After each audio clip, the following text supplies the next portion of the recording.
मैं दिख रहा हूँ? एक नंबर नहीं, अच्छा दिख रहा हूँ वो नहीं, मैं दिख रहा हूँ और बोर्ड दिख रहा है। तो विजुअल कर दिया। हाँ, चेक करें ये। हाँ थोड़ा सा, हाँ क्योंकि आज तो क्वेश्चन वाला टॉपिक आएगा नहीं। और एक चीज़ और करी आज मैंने, मेरा 1 घंटा वेस्ट किया। मैंने इसी चैप्टर की पीपीटी बनाई है अपने से, मतलब खुद से। मैं वो तुम्हें शेयर कर दूँगा। और तुम्हारे पास एक ऑप्शन है, अभी तो अपन ऑफलाइन पढ़ रहे हैं, इन केस आगे रिवीजन होगा तो वो लैपटॉप पे होगा, ठीक है, उन्हीं पीपीटी से। अगर तुम लोग बोलोगे तो, क्योंकि यहाँ तुमने पढ़ लिया है, ठीक है, यहाँ सारी चीज़ें, क्वेश्चन आंसर सब कुछ होगा। मतलब एक और बार जब रिवीजन टाइम चलेगा, एक बार सारी चीज़ें फिर से होंगी, तो मैं सोच रहा हूँ सोशल को यूट्यूब पे ही मतलब चला दूँ, क्योंकि कहानी एक बार यहाँ पढ़ोगे वो तो वही चलेगी, क्वेश्चन आंसर्स मैं यहीं करवाऊँगा, टेस्ट होगा प्रॉपर सब कुछ, वो तो यही रहेगा, उसका वो नहीं रहेगा, ठीक है। पर मतलब रिवीजन के लिए अब मान लो नए बच्चे आएंगे तो बोलेंगे कि हमने पढ़ा नहीं है, ये नहीं करा, वो नहीं करा, तो उनको तो एक बार फिर से कहानी, सेम कहानी सुनानी पड़ेगी ना। सोशल में क्या है, कहानी और सोचना है सब, ठीक है। तो वो चीज़ अपन वहाँ कर लेंगे अगर तुम लोग बोलोगे तो। मैंने मतलब पीपीटी बनाया था, फ्री था आज थोड़ा, तो देख लेना। लास्ट चैप्टर की कहानी याद है थोड़ी बहुत सबको? हाँ सर, मैं बताऊँ? पावर शेयरिंग का ना, श्रीलंका वाला और कौन सा बेल्जियम, हाँ याद है। चलो ठीक। और कोई आ रहा है जो रास्ते में कोई आ रहा था? कोई नहीं आया? एक महीने बाद, एक महीने बाद आ गए। एक महीने 2 महीने समर वेकेशन में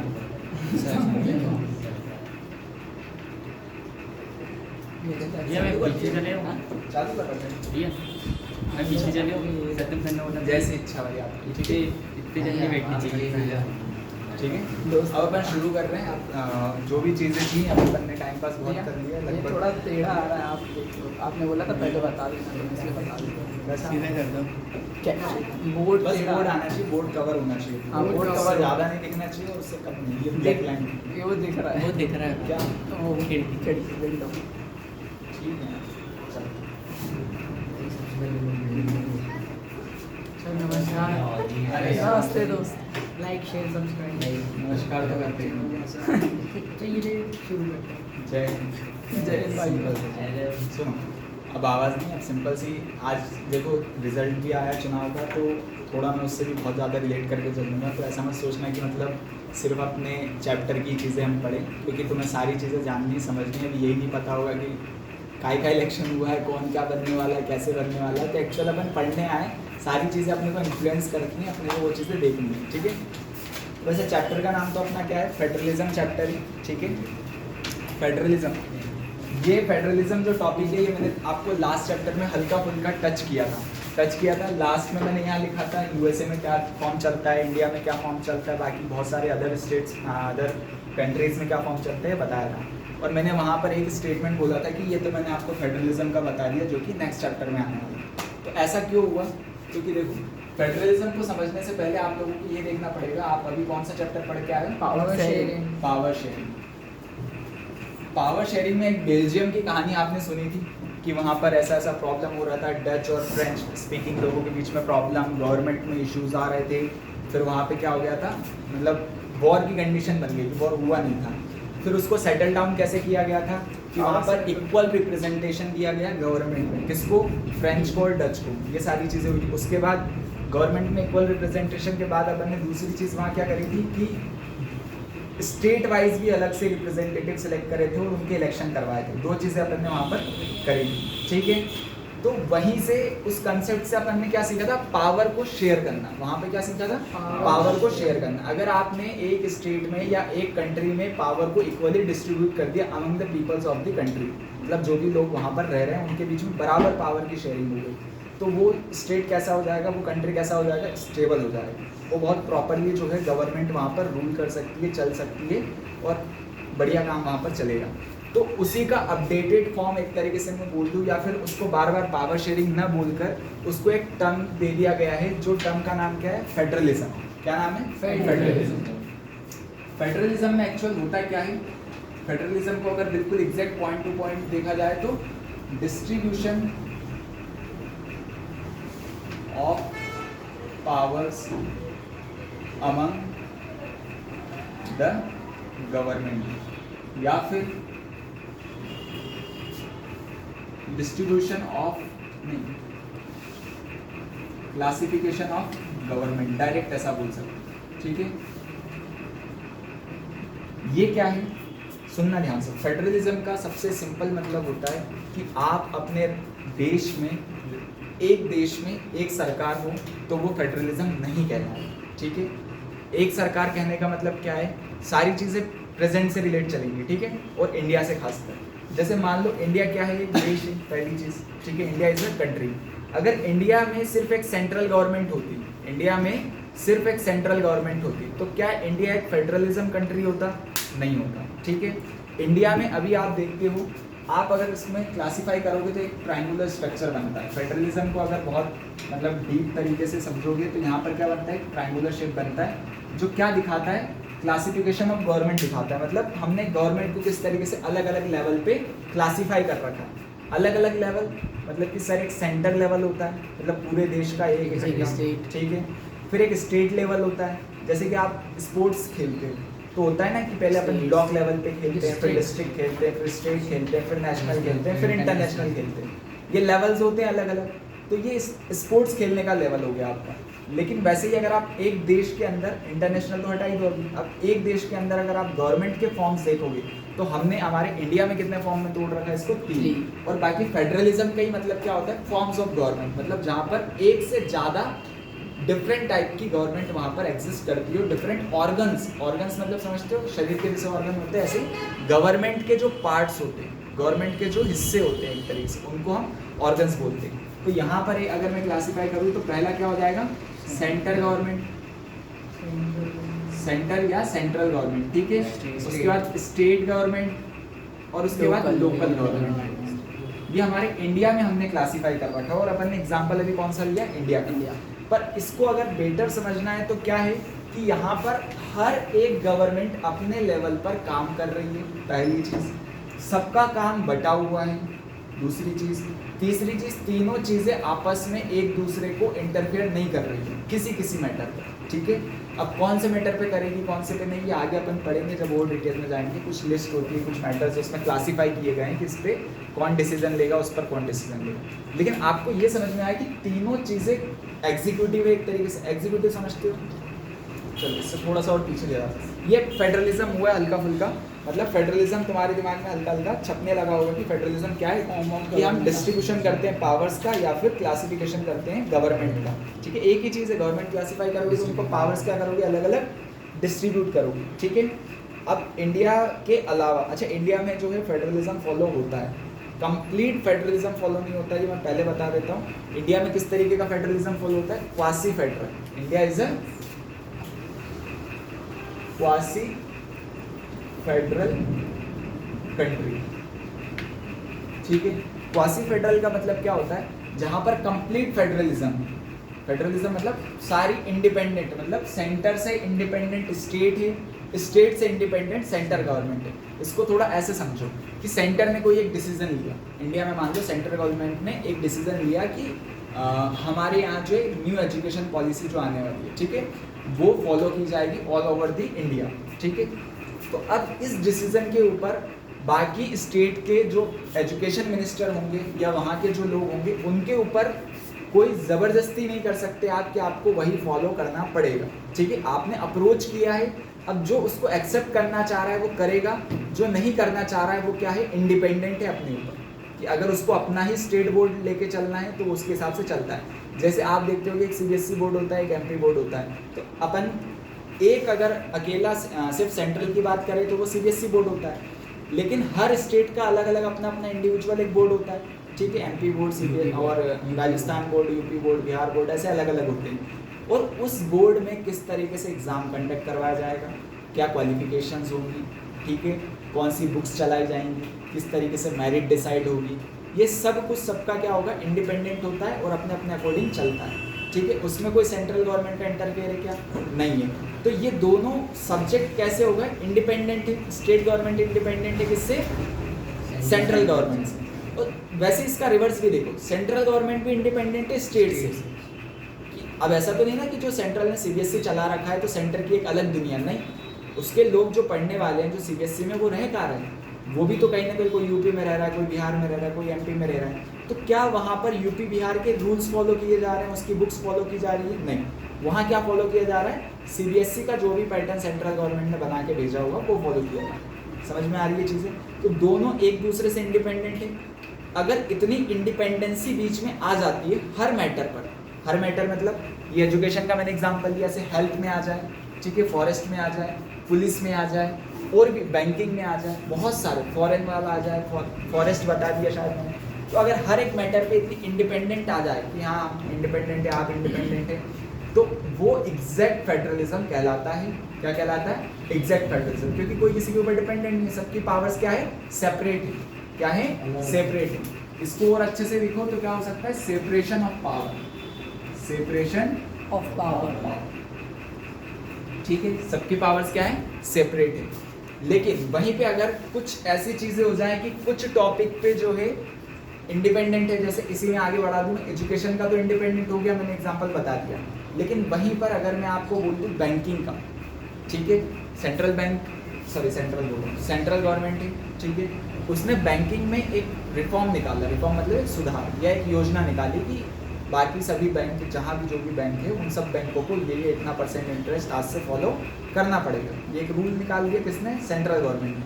अब स्टेट गवर्नमेंट में जो भी बैंक, तो सब जगह स्टेट वाइज ही होंगे, तो जो किसी स्टेट के अकॉर्डिंग भी चल रहा होगा तो उसको भी उसकी बात माननी पड़ेगी। किसकी? Central government. क्यों? क्योंकि सेंट्रल गवर्नमेंट यहाँ पर सुपेरियरिटी, क्या है? सुपीरियर। ये कैसे पता सर कि वो सुपेरियर है? क्योंकि मैंने भी बताया ना, हमने कुछ लिस्ट में सभी मैटर्स को अलग अलग बांट के रखा हुआ कि यूनियन लिस्ट में जो मैटर्स है उस पर कौन फैसला लेगा? Central government. स्टेट लिस्ट में जो चीज़ें हैं उसमें कौन फैसला लेगा? State government. और जो लोकल चीज़ें, लोकल जो है वो ऑटोमेटिक स्टेट में अंदर आ जाती है। एक और लिस्ट होती है, अभी मैं आगे थोड़ा डिटेल में बताऊंगा, लेकिन एक और क्या होती है? कॉन्करेंट होती है, जो दोनों में कॉमन आती है। जैसे एजुकेशन एक कॉमन पॉइंट है, उस पर सेंट्रल भी फैसला ले सकता है और स्टेट भी ले सकता है। एग्रीकल्चर एक कॉमन है, एग्रीकल्चर पे सेंटर भी ले सकता है और स्टेट भी ले सकता है। तो ऐसे बहुत सारे कॉमन पॉइंट्स भी है, बहुत। बैंकिंग अकेला क्या है? जो सिर्फ सेंटर के हाथ में। फॉरेन मतलब विदेश, विदेशी फैसले लेने होते हैं, foreign trade, foreign income, import export, ये सारी चीज़ें जो हैं किसके अंदर आती है? सेंट्रल। या फिर यूनियन लिस्ट, किसके अंदर? Union list. डिफेंस किसके अंदर आएगा? सेंट्रल गवर्नमेंट के अंदर। और यूनियन लिस्ट के अंदर। पुलिस किसके अंदर आएगी? स्टेट के अंदर। कभी सुना है Indian police? No sir. Movies वगैरह को छोड़ के MP police, MPPSC, Rajasthan police, Kolkata police, Delhi police, Mumbai police, ठीक है। लेकिन कभी भी आपने इंडियन पुलिस नहीं सुना होगा, ठीक है। तो ऐसे अलग अलग सब्जेक्टेड हैं, अलग अलग मैटर्स पे चलते हैं। तो वहाँ पर क्या हो गया, अब इसी चीज़ को समझा रहा हूँ मैं आपको। तो कुछ ऐसे मैटर्स हो गए जो बहुत ज़्यादा इंडिपेंडेंट है, कुछ ऐसे हैं जिन पे फाइनल अथॉरिटी किसके पास चल जाती है? सेंट्रल। तो अब फाइनल उसी के पास चला गया, तो क्या ये फेडरल हुआ क्या? नहीं। लेकिन कुछ स्टेट में क्या हो रहा है कि हमारे पास इंडिपेंडेंस है कि हम अपने हिसाब से फैसले ले सकते हैं, स्टेट के पास अपनी इंडिपेंडेंस है। तो आधा इंडिपेंडेंट है और आधा नहीं। इसी चीज़ को हम बोलते हैं क्वासी फेडरल सिस्टम। क्या बोलते हैं? क्वासी फेडरल सिस्टम, ठीक है। बुक में शायद इतना ज़्यादा देखने को नहीं मिलेगा क्वासी फेडरल वर्ड, लेकिन इंडिया को ऐसे कंसिडर किया जाता है कि हम फेडरलिज्म फॉलो करते हैं और हम फेडरल कंट्री है। India as a federal form of government, India follows federal form of government. 100% federalism country कैसे? अमेरिका, ठीक है। वहाँ पर अभी आते हैं अपन, अच्छा क्वेश्चन, अपन आगे बढ़ते हैं, ठीक है। तो उससे पहले मैं अगर एक चीज़ तो मैं क्लियर कर दूँ तो शायद उससे समझ में आएगा सारी चीज़ें। एक एक पॉइंट अपन लेके चलते हैं, ठीक है। हम देखेंगे अब characteristics of a federal government, ठीक है। सबसे पहला पॉइंट, एक एक पॉइंट करके समझेंगे क्योंकि 10 से 12 पॉइंट है, हर एक पॉइंट को आपको क्लियरली समझना पड़ेगा, रिपीट नहीं करना। क्या है?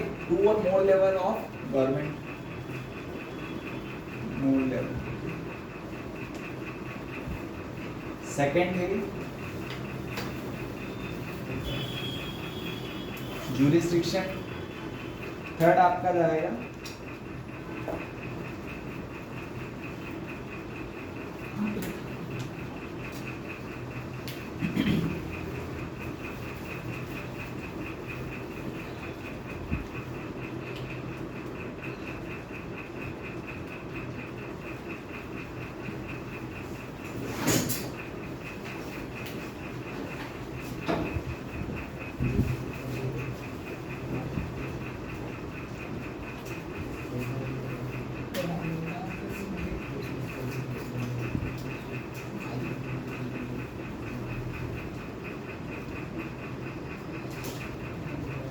चलो पहले अपन 5 पॉइंट को समझते हैं, ठीक है। पांचों पॉइंट एक दूसरे से अलग हैं और ये अभी तो और हैं, शायद 10 या 12 कैरेक्टरिस्टिक्स हो सकते हैं फेडरलिज्म के। आपकी बुक में 6-7 दिए हैं, और भी ज़्यादा हो सकते हैं, बट अभी अपन इन्हीं को समझते हैं। सबसे पहला मतलब कैरेक्टरिस्टिक क्या होता है कि मतलब उसकी खासियत क्या है, ठीक है। किस तरीके से आप पहचानोगे कि फेडरलिज्म क्या है, फेडरलिज्म में क्या क्या होना चाहिए, तब हम बोल। मान लो तुम्हें कोई भी एक चीज़ दी, उसमें अगर चेक करो कि हाँ अगर ये है ये है ये है, तो ये क्या हो गया, ओवरऑल फेडरलिज्म हो गया। अगर उसमें से एक भी क्वालिटी उसमें नहीं पाई गई तो वो फेडरलिज्म, या जो भी क्राइटेरिया आपको दिया है वो फुलफिल नहीं हो पाया तो वो फेडरलिज्म नहीं होगा। तो ये क्राइटेरिया है एक तरीके से, कैरेक्टरिस्टिक्स बोल दो, रिक्वायरमेंट्स बोल दो, जो भी आपको बोलना है, किसके हैं, फेडरलिज्म के, ठीक है। सबसे पहला क्या है, 2 और मोर लेवल ऑफ गवर्नमेंट। मैंने अभी बताया था स्टार्टिंग में, पहली चीज़ कि किसी भी देश में अगर फेडरलिज्म फॉलो किया जा रहा है तो वहाँ पर सिंगल गवर्नमेंट वर्क नहीं करेगी। स्टार्टिंग में बोला था कि अगर इंडिया में सिर्फ एक ही गवर्नमेंट है तो क्या फेडरल होगा, क्या नहीं सर, एक से ज़्यादा हो, सिर्फ 2 गवर्नमेंट, मान लो एक यूनियन गवर्नमेंट हो गई और एक स्टेट गवर्नमेंट हो गई, तो भी वो फेडरलिज्म कहला रहा है। 2 से ज़्यादा भी हो रही है, यूनियन हो गई है, स्टेट हो गई, उसके बाद लोकल गवर्नमेंट भी आ गई है, ठीक है, 3 लेवल्स हो गए तो भी वो क्या कहलाएगा, फेडरलिज्म कहलाएगा, ठीक है। तो पहला पॉइंट क्लियर है कि 2 और मोर लेवल्स ऑफ गवर्नमेंट जहाँ पर भी होगा, जिस देश में भी होगा, वो क्या कहलाएगा, फेडरल कंट्री कहलाएगा। फेडरलिज्म इज अ फिनोमेनन, समझ रहे हो। फिनोमेनन क्या होता है, एक अपन नहीं लिखते this is also known as this this this, तो पूरी कहानी का जो सार निकलता है उसको एक नाम दिया गया है, तो वो नाम क्या है, फेडरलिज्म, ठीक है। किसी भी वर्ड के लास्ट में, ये बता देता हूँ मैं, ये आगे चल के सोशल में बहुत जगह दिखेगा, किसी भी वर्ड के लास्ट में अगर इज्म लग जाता है, क्या लग जाता है, इज्म, ISM, सुनना ध्यान से। फेडरलिज्म, नेशनलिज्म, रीजनलिज्म, नहीं सेकुलरिज्म, ठीक है, सोशलिज्म, समझ रहे हो, कम्युनलिज्म, ये सारे वर्ड्स जो हैं जो लास्ट में इज्म लगा रहे हैं, ये क्या है, पूरा पूरा एक आइडियोलॉजी अपने साथ लेके चलते हैं। इनका कोई एग्जैक्ट मीनिंग नहीं होता है, इनके पीछे पूरा पूरा एक पैराग्राफ का मीनिंग होता है, समझ रहे हो। मतलब ये पूरा समराइज करके अपने आप को रखते हैं और वो क्या कहलाता है। वैसे इसका एग्जैक्ट वर्ड तो क्या बनता है, फेडरल, ठीक है।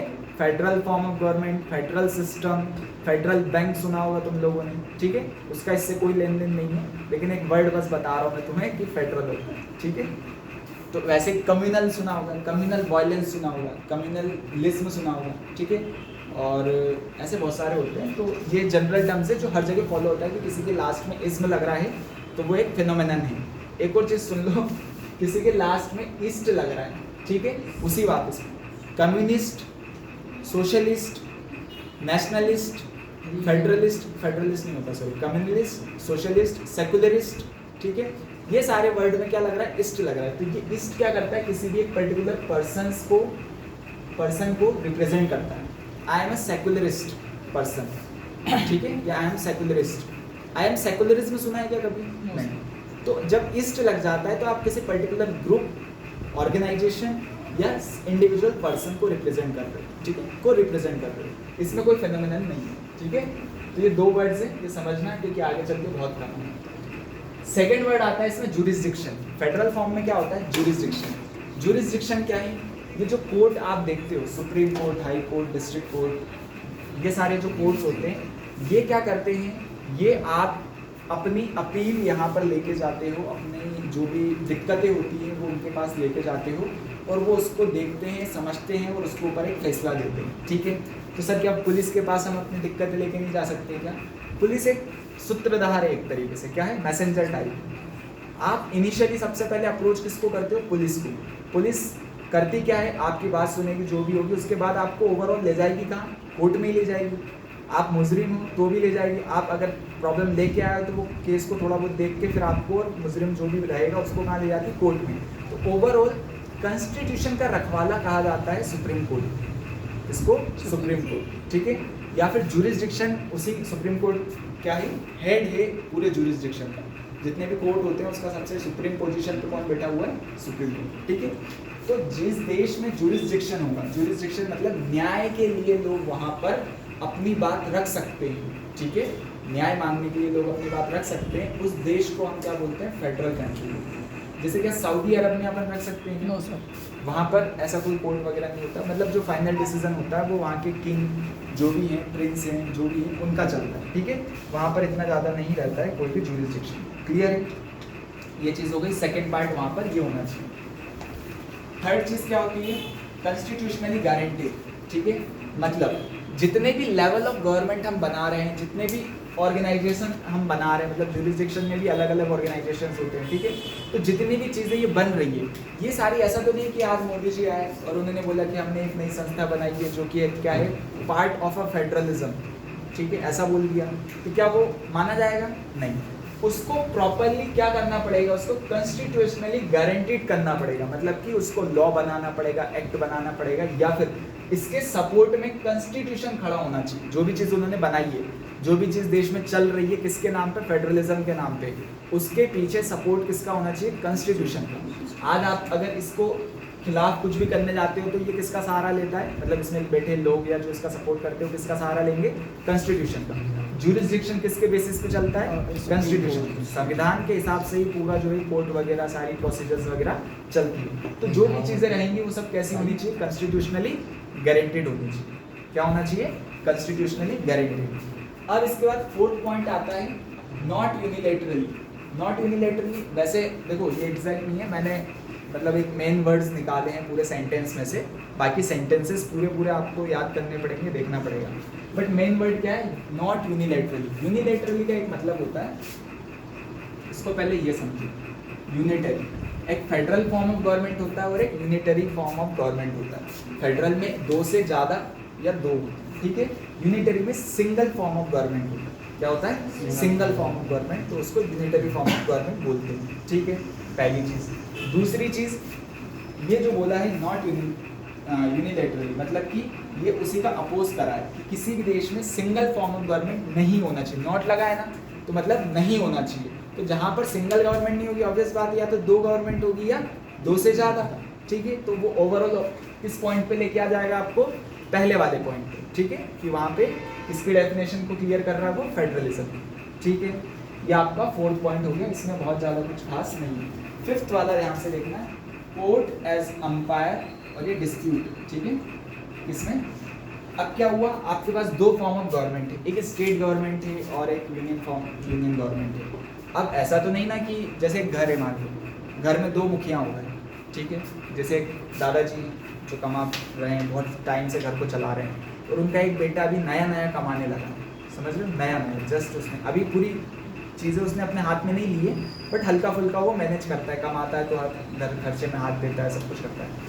तो अब अगर वो नया जो लड़का है उसकी नई सोच होगी, नई क्रांतिकारी विचार होंगे उसके, नए कुछ एफर्ट मारने होंगे, तो अगर वो कोई भी नई चीज़ अप्रोच करता है कि नहीं पापा हमको ऐसा करना चाहिए, ऐसा करना चाहिए, इससे बहुत बेनिफिट होगा, ये होगा, और वो बात अगर दादाजी को समझ में नहीं आती है, ठीक है, तो दोनों के बीच में डिस्प्यूट होगा कि नहीं होगा, प्रॉब्लम क्रिएट होगी कि नहीं होगी। वो प्रॉब्लम सॉल्व हो जाती तुरंत, कब? अगर दादाजी रिटायर्ड हो चुके होते, तो वो बंदा क्या करता है कि अरे सब कुछ तो मैं ही देख रहा हूँ, सारे फैसले मुझे ही लेने होते हैं, पैसा, कारोबार, धन दौलत सब कुछ अब मेरे हाथ में, मतलब तो मैं फाइनल डिसीजन मेरा होगा तो मैं ले लूँगा। और अगर लड़के के हाथ में कुछ नहीं होता, सब कुछ दादाजी संभाल रहे होते, तो भी तुरंत फैसला हो जाता, ठीक है, कि अरे ठीक है तुम्हारा सुझाव ठीक है, लेकिन तब खुद कुछ करने लगो तब कर लेना, ठीक है, अभी हमारे हिसाब से चल रहा है तो चलने दो, ठीक है। लेकिन जब दोनों बराबर कमा रहे हैं या दोनों चीज़ें संभाल रहे हैं, तो वहाँ पर दोनों एक दूसरे को टाल नहीं सकते। वो क्या बोल, मैं भी तो कमा रहा हूँ, लेकिन मैं भी कमा रहा हूँ, जितना हिस्सा आपका जा रहा है उतना हिस्सा मेरा भी लग रहा है इस घर को आगे बढ़ाने में, तो इस चीज़ का कोई ना कोई एक सॉल्यूशन निकालना है। तो अब सॉल्यूशन दो लोग मिलके नहीं निकाल सकते, किसी न किसी थर्ड पर्सन को आना पड़ेगा। तो थर्ड पर्सन कौन है यहाँ पर? कोर्ट। कौन? ये जो जुरिसडिक्शन आया था ना, इसमें जितने भी कोर्ट्स हैं, वो कोर्ट यहाँ पर क्या बन के आते हैं? एज ए अंपायर बन के आते हैं। क्या बनकर आते हैं? अंपायर, ठीक है। जैसे क्रिकेट मैच में आप देख लो कि विराट कोहली कभी लड़ देता है किसी से, इधर उधर हो जाता है, तो फिर आता है ना वो बीच में, अरे भाई ठीक है यार, ठीक है मैं बात करता हूँ, वाइट क्यों नहीं, ठीक है। तो ऐसे डिस्प्यूट सॉल्व करवाने के लिए आता है कोर्ट, और किस तरीके से आता है? अंपायर की तरह। इसका एग्जैक्ट, ये तो अभी मैंने एग्जाम्पल समझा है, इसका एक बिल्कुल ग्राउंड लेवल पे जो बुक में नहीं है लेकिन शायद अपने इंडिया में चल रहा है, बहुत सारी जगहों पे क्या होता है कि नदियों को लेके बहुत बड़ी प्रॉब्लम क्रिएट होती है, ठीक है। हाँ सर, मूवीज में एक नदी है, एक देश एक स्टेट से निकल रही है, और वो अपने स्टेट से होते हुए दूसरे स्टेट, तीसरे स्टेट में ऐसे फॉलो होती हुई जा रही है, ठीक है, कोई दिक्कत नहीं, तो जा रही है। अब हुआ क्या, अगर जिस स्टेट से निकली उसी स्टेट में वहाँ के लोगों ने, वहाँ के मुख्यमंत्री ने इतने सारे डैम बना दिए हैं या उसके वाटर फ्लो को इधर उधर ट्रांसफर कर दिया है, डैम बना के स्टोर कर लिया है, तो वो नदी आगे पास ऑन होगी लेकिन पानी क्या हो जाएगा, बहुत कम हो जाएगा। अब उसकी वजह से दिक्कत किसको होगी, आगे जो राज्य, जो उनकी लाइफलाइन बनी हुई थी वो, ठीक है, मतलब उस नदी से ही उनका पूरा राज्य चल रहा था, पानी पीने का जो एकमात्र साधन था वो नदी थी। अब वो क्या हो जाएगा, उनका सब कुछ अनबैलेंस हो जाएगा, डिस्टर्ब हो जाएगा। तो वो लोग कौन, जैसे ऐसे समझो 2 राज्य हैं, ये मैंने बांट दिया, ये नदी बह के आ रही है, इनने यहीं पे डैम बना लिए बहुत सारे, तो इसने क्या किया यहाँ पे, ये इसका ओरिजिन था, तो ये पानी क्या है, स्टोर कर लिया, रोक लिया, लेकिन अब आगे वालों को क्या होने लगी, दिक्कत होने लगी। तो ये लोग अपील करेंगे, क्या अपील करेंगे कि भाई साहब हम भी इंडिया के हिस्सा हैं, ठीक है, इंडिया के ही लोग हैं, इस पानी को ना तो आप कहीं से लाए हो ना हम कहीं से लाए, ये क्या है, इंडियन सोर्स है, इंडियन रिसोर्स है, ठीक है, किसी का इसके ऊपर अधिकार नहीं है, ठीक है। तो इस पानी को जिस तरीके से फ्लो हो रहा था उस तरीके से फ्लो होने दिया जाना चाहिए। पर ये बोलेगा कि नहीं हमें ज़्यादा रिक्वायरमेंट है, हमारे यहाँ से निकल के जा रही है तो हम तो बस अपनी रिक्वायरमेंट पूरी कर रहे हैं। तो कहेंगे कि नहीं भैया आगे हमारे यहाँ आती तो हमें भी तो इतना इतना वाटर मिलना चाहिए। तो एक्चुअल क्या है ना, वाटर रुका नहीं है कहीं पे भी, रुक रहा है क्या, नहीं, ये रिस्टोर कर रहे हैं वो अलग बात है, लेकिन पानी रुक रहा है क्या, नहीं, वो तो आगे फॉलो होता जाएगा। इसके आगे अगर एक और स्टेट आएगा तो वो भी आगे जाएगा। तो ऐसी कंडीशन में यहाँ पर क्या होता है, बॉर्डर पे डिस्प्यूट होते हैं, किसको लेके, वाटर को लेके, कि आपने नदी का पानी इतना यूज़ कर लिया, हमें नहीं दिया, हमें भी ज़रूरत है, हम भी किसी के पार्टी। और सबसे बड़ी चीज़ कि इस पे आपके अकेले का अधिकार नहीं है, ठीक है। आप मान लो बेटा कहीं घूमने जाते हो तो किसी नदी में या कहीं किसी फॉरेस्ट में, कहीं भी किसी भी चीज़ पर रिसोर्सेज पे लिखा होता है क्या कि दिस इज़ MP गवर्नमेंट का पार्ट है या फिर राजस्थान गवर्नमेंट की ये संपत्ति है, कहीं कुछ नहीं लिखा होता। जो नेचुरल रिसोर्सेज होते हैं वो नेचर के हैं और किस में कंसीडर किए जाते हैं, इंडिया में कंसीडर किए जाते हैं, ठीक है। तो ऐसे डिस्प्यूट्स को सॉल्व करने के लिए ये लोग कहाँ जाएंगे, दोनों मिलके कोर्ट में जाएंगे और वहाँ पर अंपायर की तरह कौन बिहेव करेगा, कोर्ट बिहेव करेगा और वो दोनों की दलील सुनेगा और फिर फाइनल उसके ऊपर आंसर देगा। ऐसे बहुत सारे केसेस हैं इंडिया में जो कृष्णा रिवर, कावेरी रिवर के ऊपर बहुत सारे ऐसे केसेस बनते हैं। हाँ क्या कह रहे थे तुम? सर नर्मदा में इतनी बड़ी प्रॉब्लम, जैसे हम एक नदी पाकिस्तान की तरफ से जाती है वो पंजाब से, तो सर हम उसको भी तो रोक सकते हैं अगर हमारा रोकते हैं, बट वहाँ पे इंडस वाटर ट्रीटी की गई है। वो इंडस वाटर जैसे 2 स्टेट का चल रहा है तो कहाँ जा रहे हैं, सुप्रीम कोर्ट में। कौन इसके ऊपर फैसला कौन देगा, इसका सुझाव कौन देगा, कोर्ट। कि वो बोलेगा चलो अपन एक ट्रीटी करते हैं, ट्रीटी मतलब संधि करते हैं, आप भी आओ हम भी आओ, दोनों मिलकर बात करते हैं कि अच्छा इतना इतना पानी आपको मिलना चाहिए, इतना मिलना चाहिए, चलो ठीक है आप दोनों संतुष्ट हो तो इस पेपर पे एग्रीमेंट पे साइन कर दो कि आने वाले 100 साल तक हम इसी बात को मानेंगे और अगर कोई तोड़ता है तो उसके खिलाफ सख्त कानूनी कार्रवाई की जाएगी, ठीक है। वो एग्रीमेंट साइन हो गया, उसको बोलते हैं ट्रीटी। और वो किसी एक के पास नहीं रहा, दोनों के पास गया और एक यहाँ स्टोर, लोग आएंगे चले जाएंगे लेकिन कोर्ट हमेशा रहेगा, सारी चीज़ें वही रहेंगी। तो कहीं भी फिर से आगे फ्यूचर में कोई विवाद होता है सबसे पहले वो क्या बोलेगा, भाई साहब देखो ये आपने साइन किया हुआ, ठीक है, अब आप अपनी बात से नहीं पलट सकते। और अगर आप फिर चलेंगे तो नहीं, मारे नहीं जाएंगे, तो स्ट्रिक्ट एक्शन आपके अकॉर्डिंग लिया जाएगा, ठीक है, जिसमें सेंट्रल गवर्नमेंट फिर डायरेक्टली इंटरफेयर करती है, किसके कहने पे, कोर्ट के कहने पे, ठीक है। सर इंटरनेशनल लेवल पर कौन कोर्ट होता है? ICJ होता है, ICJ होता है और एक ICC होता है, ठीक है, international criminal court, ICC international criminal court. जो इंटरनेशनल गुंडे होते हैं या स्मगलर्स होते हैं या फिर ऐसे जो बड़े बड़े लोग होते हैं जो इंटरनेशनल 2-3 मुल्कों की पुलिस उनको ढूंढ रही होती है, ठीक है, तो वो कहाँ जाता है, ICC में जाता है। वो क्रिमिनल्स का अलग चलता है, जैसे सिविल कोर्ट अलग होते हैं, क्रिमिनल कोर्ट्स अलग होते हैं। ऐसे ही एक होता है ICJ,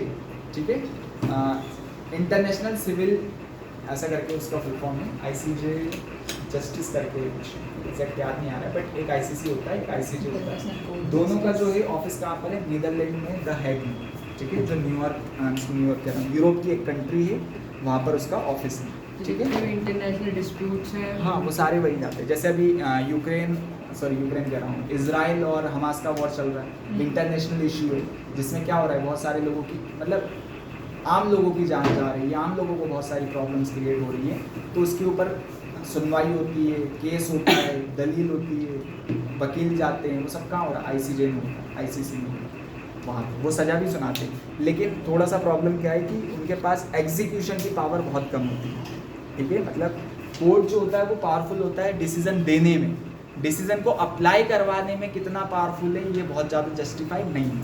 समझ पा रहे हो कि ऑर्डर तो दे दिया मैंने और उसको फॉलो कितना ज़्यादा किया जा रहा है, ये हर कोर्ट की अलग अलग पावर्स अलग अलग देश में डिसाइड की गई है। ठीक है, एक लास्ट है इसमें सोर्सेज ऑफ रेवेन्यू, इसको छोड़ो 6 पॉइंट देखो। यहाँ तक समझ में आया सबको? क्लियर चल रहा है? अभी फेडरलिज्म अभी शुरू ही हुआ है भाई। फाइनेंशियल ऑटोनॉमी, ठीक है।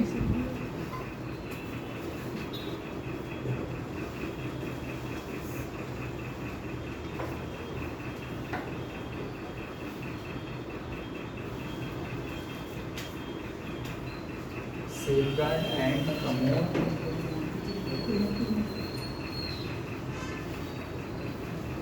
ठीक है, ये लास्ट पॉइंट है आपके, ये लास्ट के 2 पॉइंट है। एक और क्या है 6 पॉइंट, फाइनेंशियल ऑटोनॉमी। क्या है? Financial autonomy.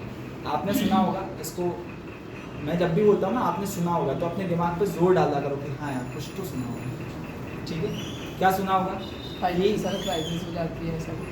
तो जा बोले ही नहीं, सुना कैसे होगा?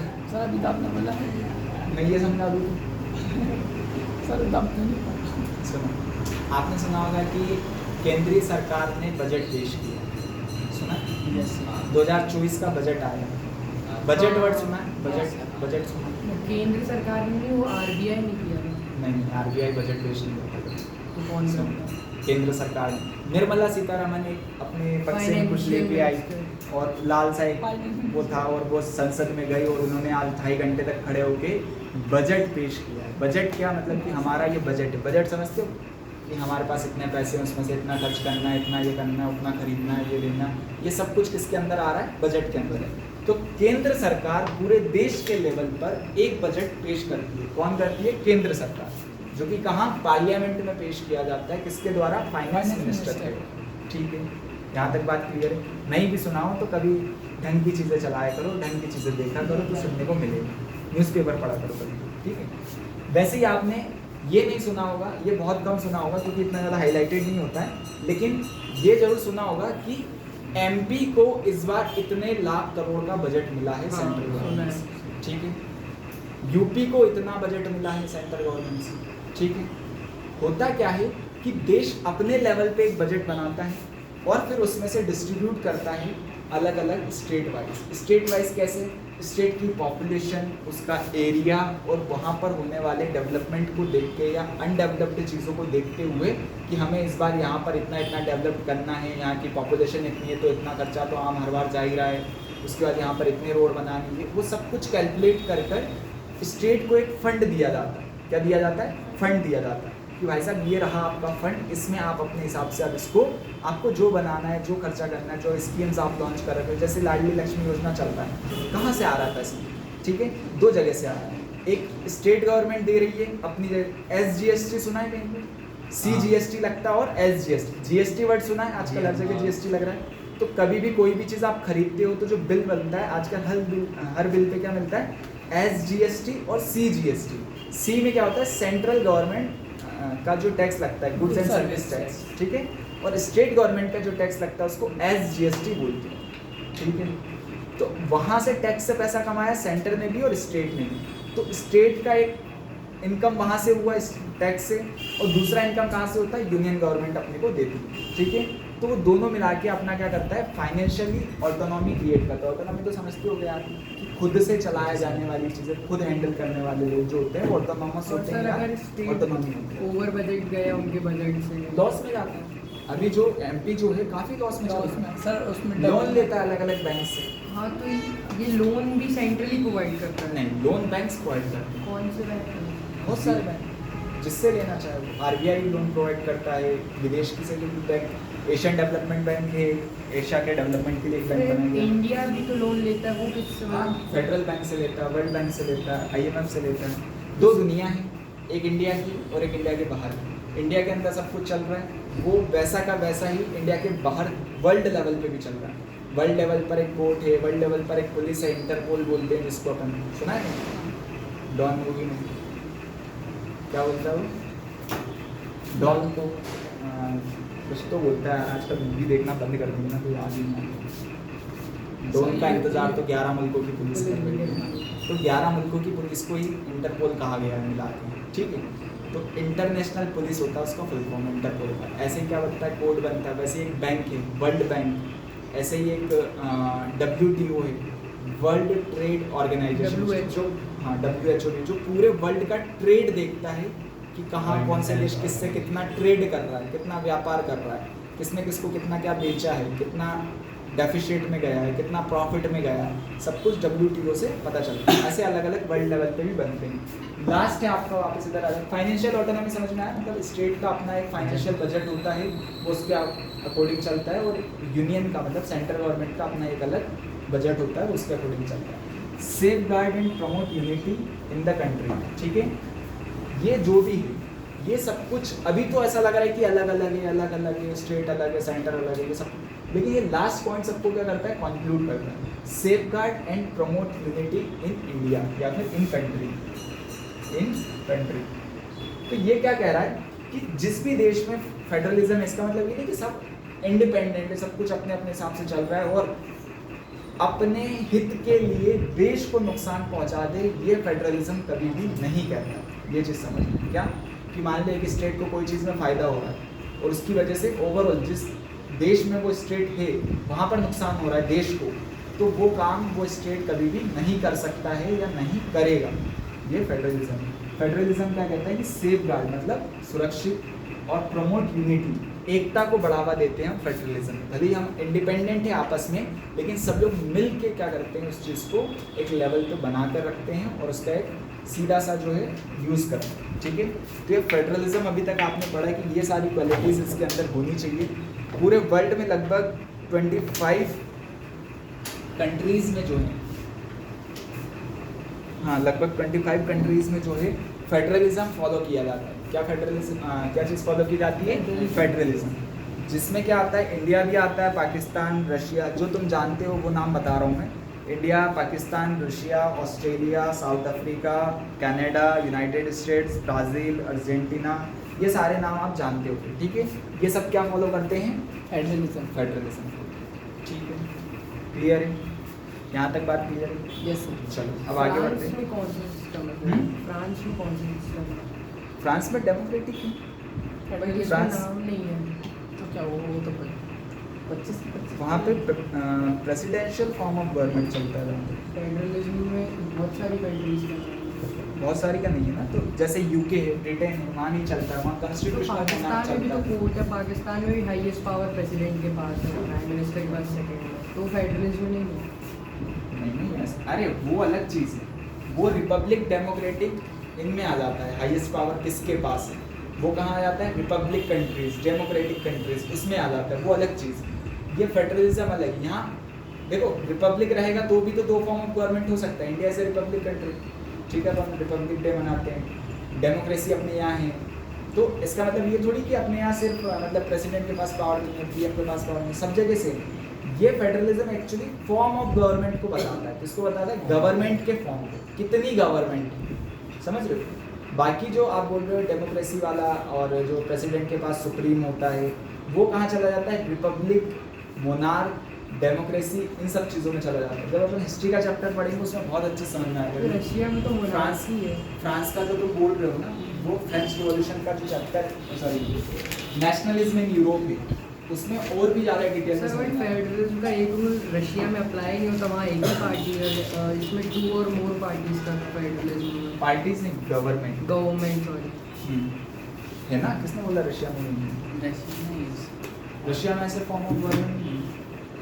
State तो समझ government। नहीं रहा यार, मतलब फेडरलिज्म का मतलब ही नहीं समझ। नहीं समझ फेडरलिज्म का मतलब ये है, सुनो, मोदी जी ने 100 रुपये दिए हैं, अब समझ में आया। मोदी जी ने 100 रुपये दिए हैं और वो कहाँ तक पहुँचाने, एक माता जी तक पहुँचाने, ठीक है, मतलब कोई भी एक गरीब आदमी, कॉमन मैन सिंपल सा, उसके पास पहुँचाना है। तो अब मोदी जी तो खुद आएंगे नहीं, एक लेवल बनेगा।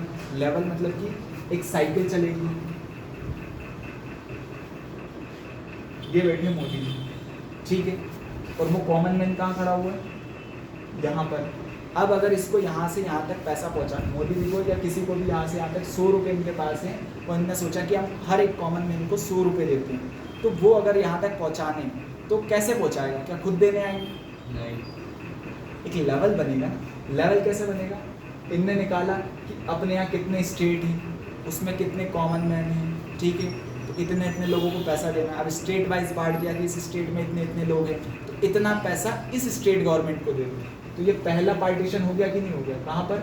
स्टेट गवर्नमेंट के पास उतना फंड आ गया उस स्कीम के लिए कि भाई साहब ये स्कीम चल रही है मोदी जी की, और ये मोदी जी की इस स्कीम के तहत आपके राज्य को पैसा दिया जा रहा है। क्यों दिया जा रहा है? क्योंकि आपके राज्य में इतने लोग रहते हैं, तो उनको ये पैसा पहुंचवा दो। तो अब वो राज्य में जो सीएम है, वो सीएम घर घर पे जाएगा क्या? अपने लोगों को भेजेगा क्या डायरेक्ट? नहीं भेजेगा। उसने क्या बना रखा है वहाँ पर? उसने भी पार्ट्स बना रखे हैं गवर्नमेंट के। कैसे? उसने हर एक गांव में सरपंच बना रखा है, पंचायत बना रखा है, फिर बहुत सारे गांव हैं तो उसने जिला बना दिया। क्या बना दिया? जिला बना रखा है ना, कि 50-60 गाँव को मिला के एक जिला हो गया, 50-60 जिलों को मिला के एक क्या हो गया? स्टेट हो गया, है ना। और ऐसे बहुत सारे स्टेट को मिला के एक कंट्री हो गया। तो ये लेवल है, ये जिस तरीके का लेवल है, उसी लेवल पे क्या बनी हुई है? गवर्नमेंट बनी है कि पूरे देश की एक गवर्नमेंट है, फिर पूरे स्टेट की अलग अलग स्टेट की अलग अलग गवर्नमेंट है। हर जिले में समझने वाला, वहाँ तक पहुँचाने वाला क्या है कि कलेक्टर है। नहीं समझते हो कलेक्टर क्या होता है? IAS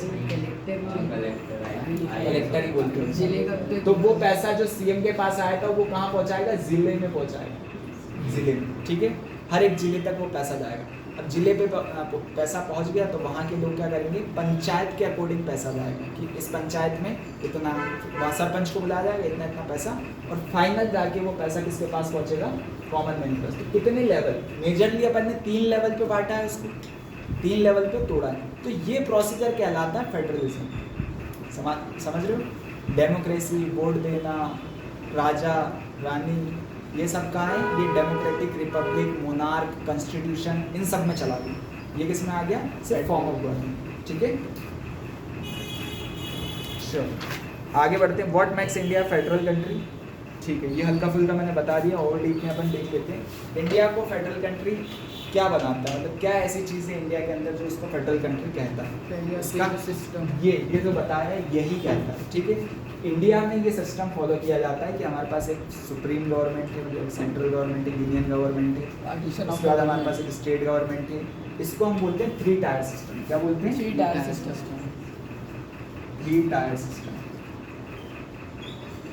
मतलब हम 3 लेवल गवर्नमेंट के लेके चलते हैं, पहला स्टेट, दूसरा ये, तीसरा ये। इसके अंदर और भी क्या आता है? मैंने अभी बताया था कि कुछ ऐसे टॉपिक है जिन पे यूनियन गवर्नमेंट रूल्स बनाएगी, कुछ पे स्टेट बनाएगी और कुछ पर कॉमन चलेगा, कोई भी बना सकता है अपने अपने हिसाब से। तो उनको हम क्या बोलते हैं? लिस्ट के अकॉर्डिंग नाम देते हैं। एक लिस्ट होती है यूनियन लिस्ट। कौन सी लिस्ट? Union list. दूसरा हो गया स्टेट लिस्ट। कौन सी वाली? State list. और थर्ड आती है हमारी कॉन्करेंट लिस्ट। कॉन्करेंट लिस्ट, ठीक है। इनमें अलग अलग टॉपिक्स रहते हैं, उस टॉपिक के ऊपर कौन सी गवर्नमेंट फैसला लेगी, कौन सी गवर्नमेंट स्कीम चलाएगी, वो सब किसके अंदर आएगा? इन लिस्ट के अंदर क्लासीफाई किया गया है। जैसे कि देखो यूनियन लिस्ट में क्या है? The union government alone can make laws relating to the subject mentioned in the union list. मतलब उसको किसी स्टेट गवर्नमेंट की परमिशन लेने की भी ज़रूरत नहीं होती। किसके ऊपर? जिसके अंदर यूनियन लिस्ट के अंदर जो भी टॉपिक्स है उनके ऊपर, ठीक है। इसमें एग्जाम्पल अगर आप देखना चाहो तो डिफेंस की अगर बात की जाए, एक डिफेंस से मैं एक एग्जांपल से आपको समझा रहा हूँ, बाकी ऐसे बहुत सारे टॉपिक्स हैं, लगभग 15-20 टॉपिक्स हैं, सबको याद रखना मुश्किल है, आप समझो पहले, ठीक है। एक और ले लेते हैं इसी में, डिफेंस और फॉरेन, ठीक है। डिफेंस का जो सेक्टर है, डिफेंस क्या कहता है? रक्षा मंत्रालय। समझते हो? इंडिया के पाकिस्तान के साथ क्या रिलेशन होंगे? इंडिया के जो बॉर्डर स्टेट्स है, जैसे इंडिया पाकिस्तान की भी बात करें तो पंजाब और राजस्थान पड़ता है, ठीक है। तो अगर इंडियन गवर्नमेंट को वहाँ पर कुछ ऐसा काम करना है, नया बेस बनाना है, एयरफोर्स का बेस बनाना है, रोड्स बनाने हैं कुछ भी गवर्नमेंट को, तो क्या वो पंजाब गवर्नमेंट से डिसीजन लेगी? पंजाब गवर्नमेंट से पूछेगी? नहीं। वहाँ पर कितने सैनिक एम्प्लॉयड करने हैं, वहाँ पर कितने BSF के जवान जाएंगे, नहीं जाएंगे, ये सब चीज़ें किससे रिलेट कर रही है? डिफेंस से। तो जाएंगे कहाँ? ओवरऑल पंजाब में जाएंगे, राजस्थान की बॉर्डर पे जाएंगे, ऐसा तो नहीं कि पाकिस्तान में चले जाएंगे, रहेंगे तो यही ना। तो क्या वहाँ पर इन स्टेट की गवर्नमेंट से परमिशन या फिर इन स्टेट्स का इंटरफेरेंस होता है क्या? बिल्कुल नहीं होता। क्यों? क्योंकि ये ऐसा टॉपिक है जो किसकी लिस्ट में आता है? Union list. तो इसके ऊपर कोई भी कानून बनाना पड़ा, अगर कोई भी एक कानून हो गया कि मान लो जो राजस्थान की जो बॉर्डर है उसके 15, पाकिस्तान की जो बॉर्डर है मतलब राजस्थान के अंदर, तो वहाँ के 15 किलोमीटर के अंदर अंदर जो है बीएसएफ के जवान खड़े रहेंगे, ये कानून बना दिया। उसके अंदर राजस्थान पुलिस नहीं जा सकती, बॉर्डर से 15 किलोमीटर के अंदर अंदर। ये जस्ट एक एग्जाम्पल लिया मैंने। तो इस कानून को बनाने के टाइम पे जो भी सेंट्रल गवर्नमेंट है उसको स्टेट से पूछने की कोई भी ज़रूरत नहीं है, क्योंकि बुक में डायरेक्टली लिखा हुआ है कि the union government also can make law relating the subject mentioned in the union list. ठीक है, अकेली गवर्नमेंट बना सकती है। ऐसे फॉरेन का है कि इंडिया के अमेरिका के साथ क्या रिलेशन होंगे, ये किसी भी स्टेट से पूछकर डिसाइड नहीं किया जाता। ठीक है, इंडिया के अमेरिका और रशिया के साथ क्या रिलेशन होंगे ये भी डिसाइड नहीं किया जाता। ठीक है, तो ये सारी चीज़ें हैं जो कि यूनियन लिस्ट।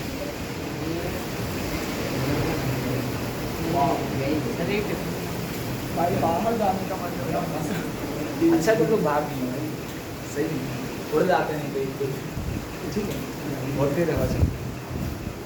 चलो, तो ये कुछ ऐसे टॉपिक्स होगा जो यूनियन लिस्ट में आते हैं, और कौन इसके ऊपर डिसीजन लेता है?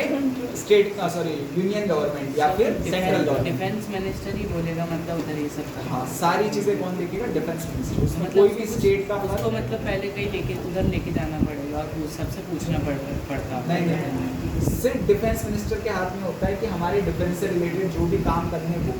इसको ऐसे भी समझ सकते हो। सुनो, तुमने देखा होगा कि फाइनेंस मिनिस्टर स्टेट गवर्नमेंट का भी होता है और सेंट्रल गवर्नमेंट का भी होता है। एग्रीकल्चर मिनिस्टर स्टेट गवर्नमेंट का भी होता है, सेंट्रल गवर्नमेंट का भी होता है। क्या डिफेंस मिनिस्टर होता है सेंट्रल गवर्नमेंट का और स्टेट गवर्नमेंट का?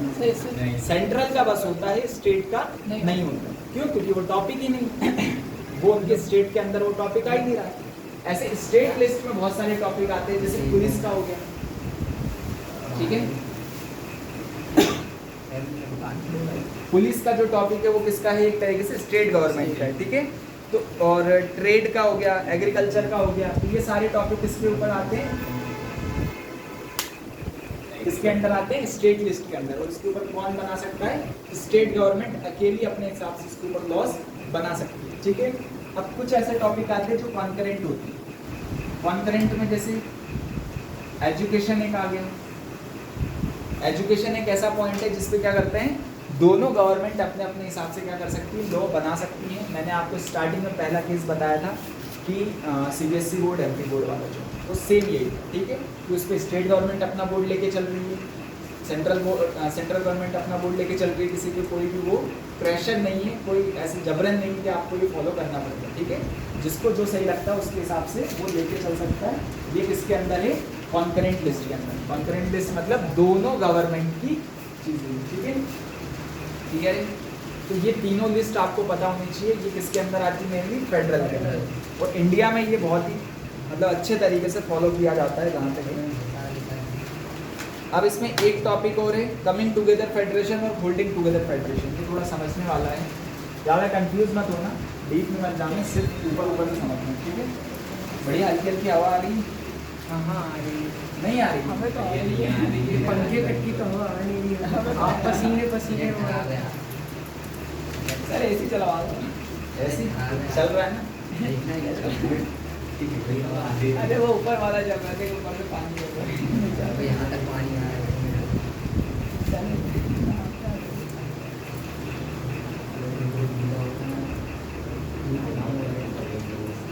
हवा तो बहुत प्यारी से छुट्टी कर देंगे ताकि बढ़िया गीले हो ना, मत बीमार हो जाना। है। ये तो वैसे ही अभी ठीक हो क्या है बेचारा।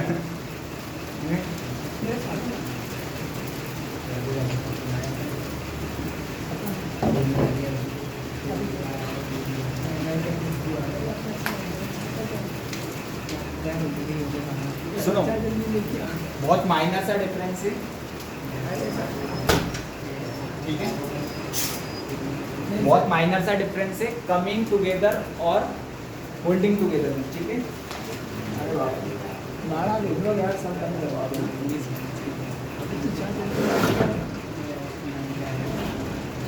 नहीं रखा है ना बस ये तो लेगा तो दिक्कत आएगी। चलो तुम लोग पढ़ाई कर लो, मौसम तो अब ऐसे ही रहेगा, 3 महीने बारिश होने वाली है, ठीक है। पहले पानी में नहीं भीगते, तुम्हें नहीं पता? सर पहले देखो, पानी हाँ पहला पानी हम लोग भीगते भीगते कर गए थे। कब? कोई पैदल बस ही नहीं मिली थी। बस ही नहीं मिली और अपन गए थे यार। आपकी गलती है सर, आपने लेट संडे छोड़ा को। हमारी वहाँ से बस छोड़ दी। सर ये आपकी गलती बता रहे हैं। कुछ भी हो सरने की, दोनों भी चलो। वो भी बोल रहे सर की गलती है। चलो सुन लो, सुनने का ही काम है। कमिंग टुगेदर और होल्डिंग टुगेदर, क्या समझते हो इन 2 वर्ड से? कमिंग मतलब जानते हो क्या होता है? आना होल्डिंग मतलब रुका पकड़े रखना, बस वो भी। भाई अंधेरा छा गया। ये तो वो हो रहा है। कमिंग टुगेदर और होल्डिंग टुगेदर 2 चीजें हैं। तो कमिंग टुगेदर से आप लोग क्या समझते हो? देखो, कमिंग टुगेदर का मतलब होता है इकट्ठा आना, ठीक है, साथ आना, मिलना। ये सारी चीजें हिंदी में वर्ड्स हो गए जिसके लिए कमिंग टुगेदर। अब ऐसे समझो इसको कि 50 राज्य हैं, ठीक है, क्या है? 50 राज्य। पहले अलग अलग थे, वो सब इंडिपेंडेंट थे। सब कैसे थे? इंडिपेंडेंट। अपने अपने हिसाब से वहाँ पे सरकार चुनी जा रही थी, अपने अपने हिसाब से उनके सारे रिलेशन चल रहे थे। तो वहाँ पर एक बंदे का दिमाग चला और उसने बोला कि देखो यार, अपन सब आसपास में रहते हैं, सब एक ही क्लाइमेट कंडीशन और एक ही सब कुछ वो चल रहा है, तो अपन एक काम करते हैं कि अपन मिलकर एक राष्ट्र बनाते हैं। क्या बनाते हैं? सब अभी क्या थे? स्टेट्स थे। हम मिलकर एक नेशन बनाते हैं। क्या बनाते हैं? नेशन। तो ऐसे राष्ट्र या ऐसे नेशन जो बहुत सारे स्टेट्स मिलकर आपस में, स्टेट्स से आपस में ऐसा सोचा कि हम सब मिलकर क्या बनाते हैं? एक नेशन बनाते हैं। ऐसे चीजों को हम क्या बोलते हैं? Coming together. क्या बोलते हैं? Coming together. ये जो मैंने एग्जांपल दिया, ये किसका एग्जांपल है? यूएसए का, ठीक है, यूनाइटेड यूएसए, स्टेट्स।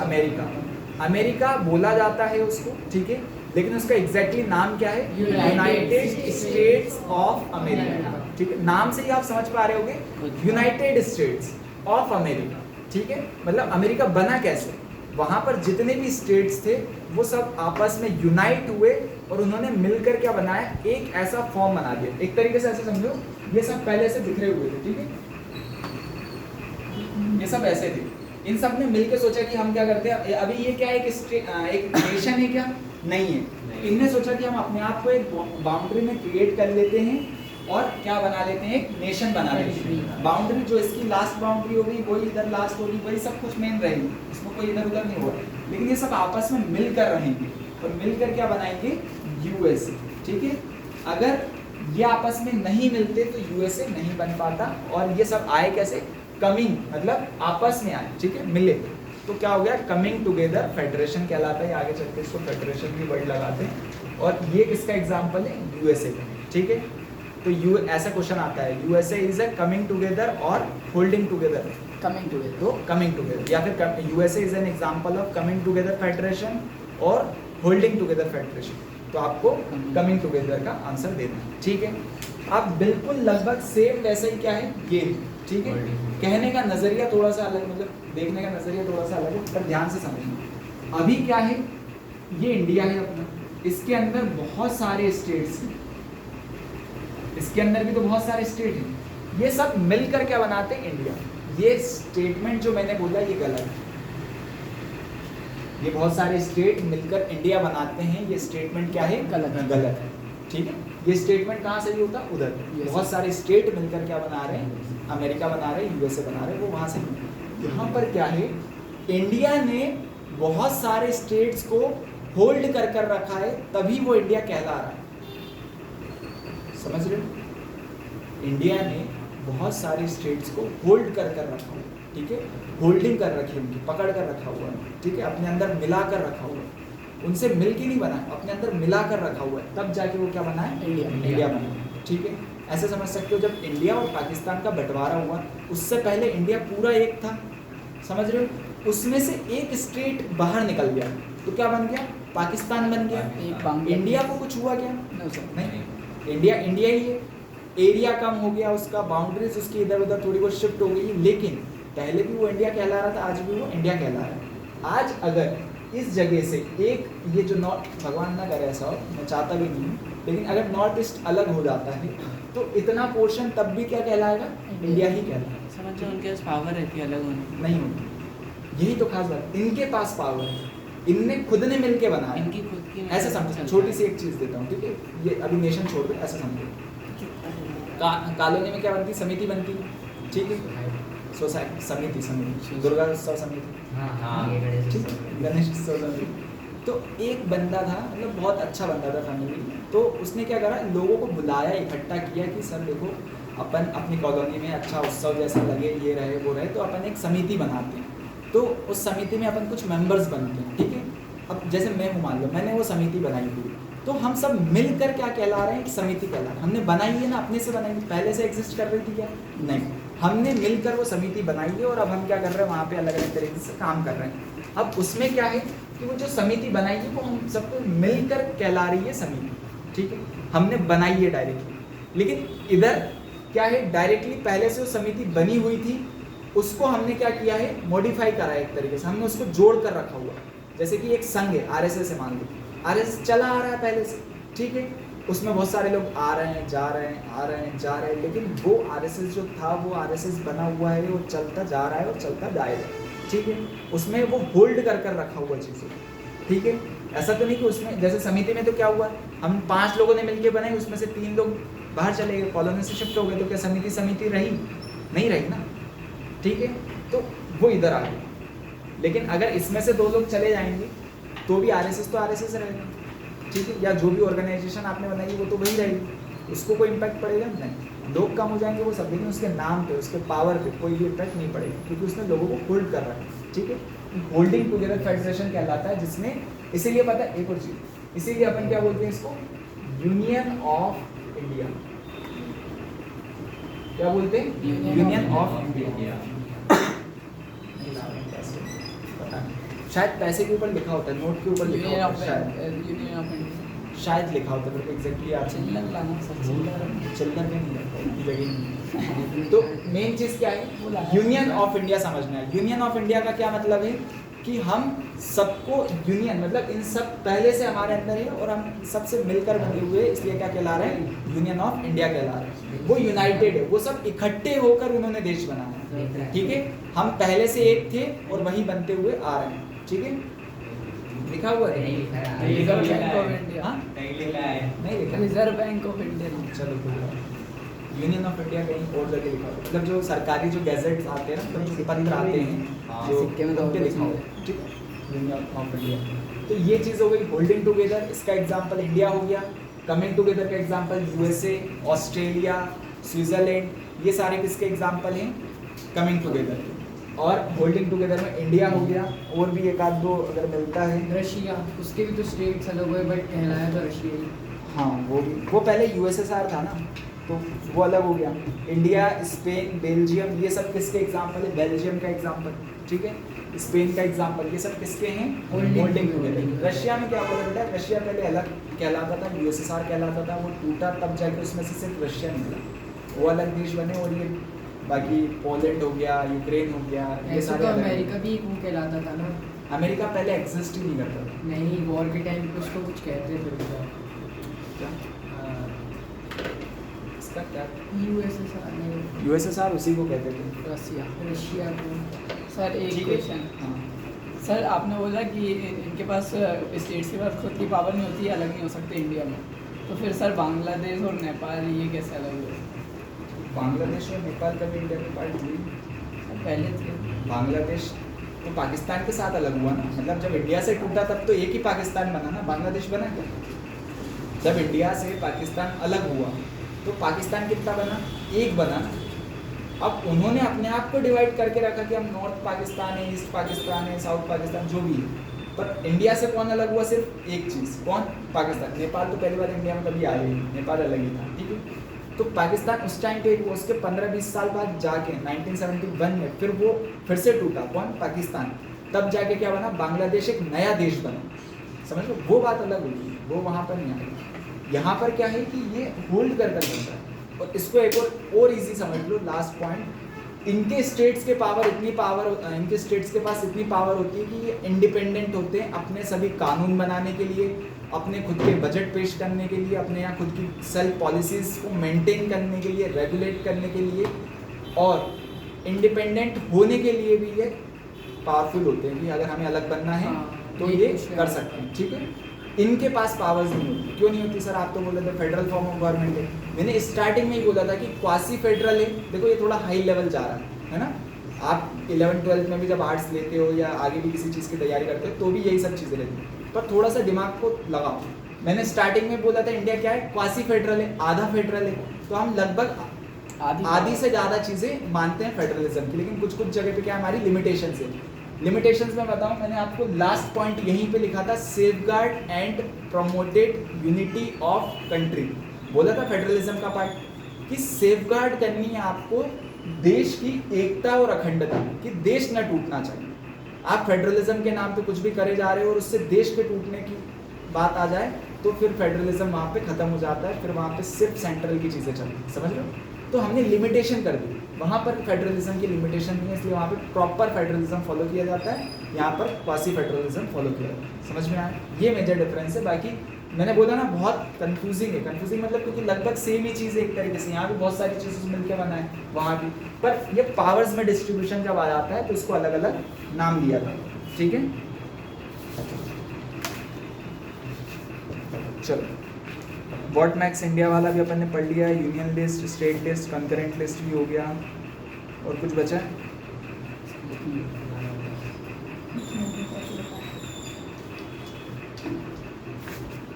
चलो,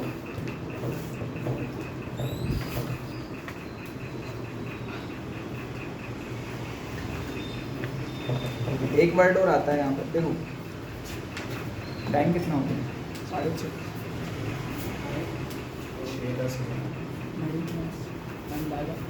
हाउ इज फेडरलिज्म प्रैक्टिस्ड, ठीक है। फेडरलिज्म वर्क कैसे करता है, ठीक है।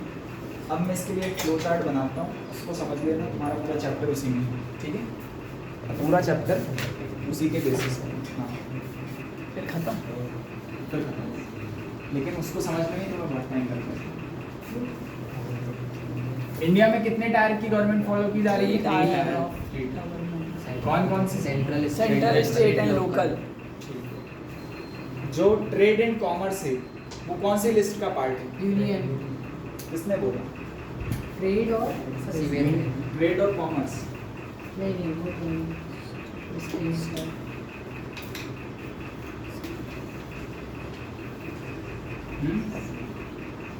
Trade, foreign trade centre, finance minister. बताओ भाई। सर आपने तो बोला था फाइनेंस मिनिस्टर एक ही होता है, ट्रेड उसी में आता है। फाइनेंस नहीं बोला भाई, डिफेंस बोला। अच्छा, डिफेंस एक ही होता है। फिर सर स्टेट में भी आता है ट्रेड। सोचो, स्टेट गवर्नमेंट का, जो स्टेट लिस्ट का पार्ट है।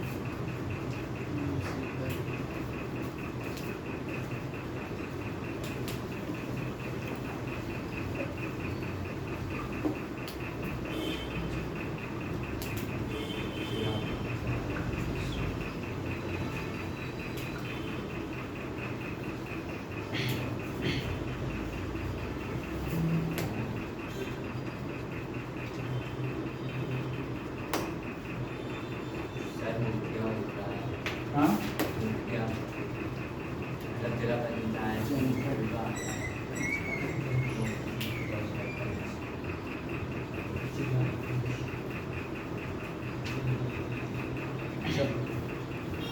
ये है अभी जितना है यही है, बाकी और कुछ आएगा यार तो अपन हैंडल कर लेंगे, लेकिन मेन यही समझना है, ठीक है। अब इसको एक एक तरीके से समझना है। ये चीज़ तो तुम्हें पता है कि ट्रायंगुलर फॉर्म चल रहा है कि सेंटर है, उसके बाद स्टेट है, उसके बाद लोकल गवर्नमेंट। लोकल गवर्नमेंट को अपन ने और क्लासीफाई किया है म्यूनसिपैलिटीज़ में, जिसमें और क्या आता है? नगर निगम, सुना है? यस, नगर पालिका, निगम भोपाल, भोपाल निगम। ठीक है, ये चीज़ें आती हैं। तो ये सब क्या है?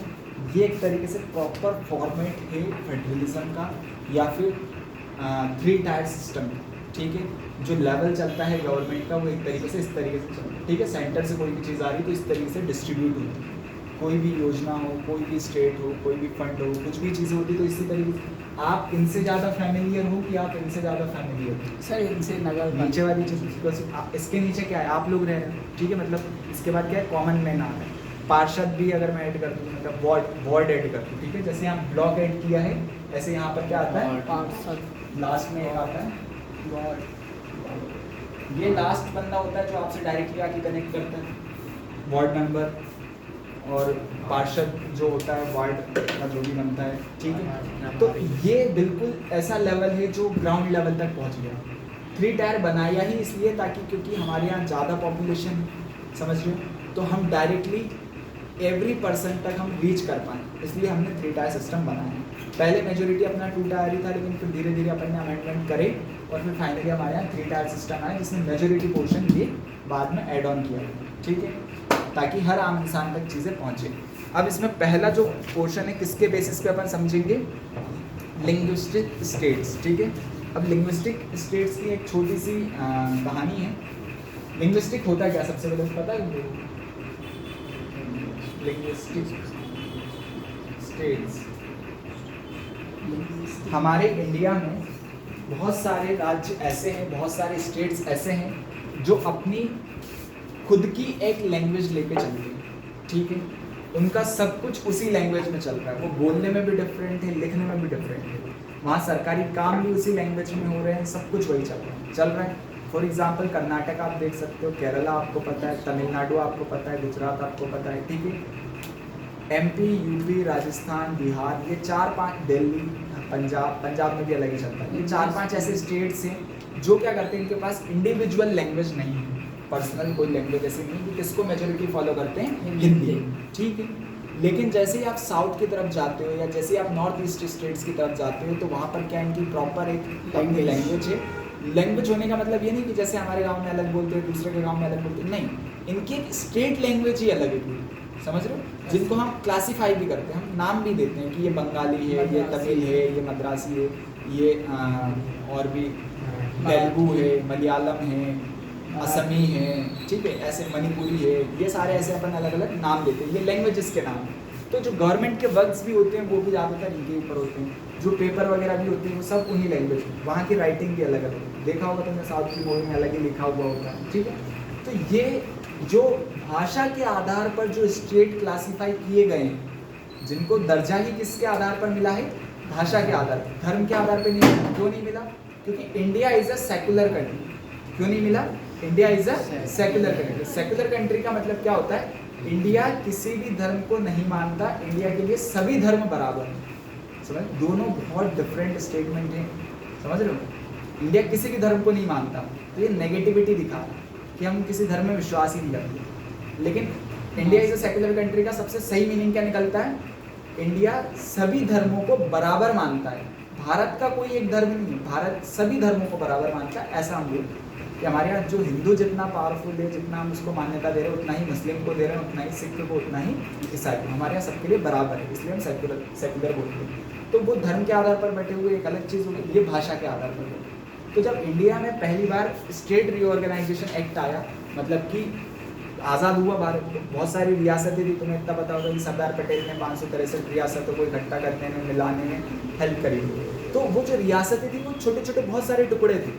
उसमें जब साउथ साइड गए ना, तो वहाँ पे ऐसे अलग अलग लैंग्वेज हुआ करती थी, तो सब अब इंडिपेंडेंट होना चाह रहे थे, तो उनको मिलाया गया। और मिलाया गया तो फिर कैसे, कुछ लोग इधर रह रहे, कुछ इधर, कैसे उसका बंटवारा करें कि इतनी इतनी बॉर्डर तमिल लोगों की होगी, इतनी इतनी बॉर्डर आंध्र प्रदेश के लोगों की होगी, इतनी बॉर्डर केरला वालों की होगी। ये बॉर्डर डिसाइड करना सबसे बड़ी प्रॉब्लम थी, तो इसके लिए एक समिति बनाई गई और उसके आधार पर क्या बनाया गया, स्टेट रीऑर्गेनाइजेशन एक्ट, और 1951 या 52 में आया था शायद, जिसमें सबसे पहले आंध्र प्रदेश एक स्टेट बना। क्या बना? एक स्टेट बना। किसके आधार पर? भाषा के आधार पर। इसके आधार पर? भाषा के आधार पर। उसको सबसे पहला लिंग्विस्टिक स्टेट का दर्जा दिया गया, ठीक है। कैसे पता चला कि वहाँ पर क्या लैंग्वेज है, कहाँ तक, कितने ने एरिया के लोग वो लैंग्वेज बोल रहे हैं, कितनी कितनी बाउंड्री को हमें आंध्र प्रदेश में कंक्लूड करना है, वो सब कुछ इसी बेसिस से पता चला। समझ रहे हो?